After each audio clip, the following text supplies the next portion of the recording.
सांगली जिल्ह्यातील दुष्काळी जत तालुक्यामध्ये इतिहासात पहिल्यांदाच बोटिंग स्पर्धा घेण्यात आली आहे। भाजप आमदार गोपीचंद पडळकर यांच्याकडून या राज्यस्तरीय कायकिंग बोटिंग स्पर्धेचं आयोजन करण्यात आलं होतं। आमदार सदाभाऊ खोत आणि आमदार गोपीचंद पडळकर यांच्या हस्ते उद्घाटन सुद्धा पार पडले।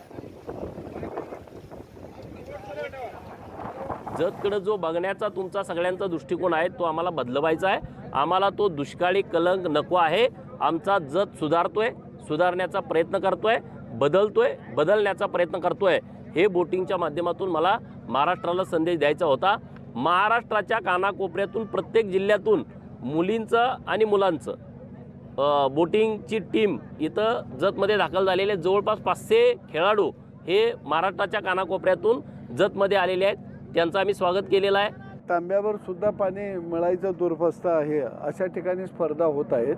हे कुणाला तरी असं स्वप्नवर्त वाटावं अशी घटना, परंतु आमदार गोपीचंद पडळकरांनी या स्पर्धेच्या माध्यमातून एक संदेश दिलेला आहे की मला या तालुक्याचा दुष्काळ संपवायचा आहे। दुष्काळाचा कलंक घेऊन येणारी भावी पिढी माझी जगणार नाही।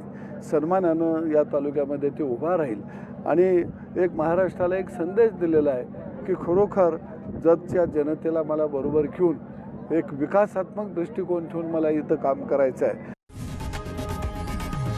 लोकशाही मराठी ऐका, पहा, जागरूक रहा।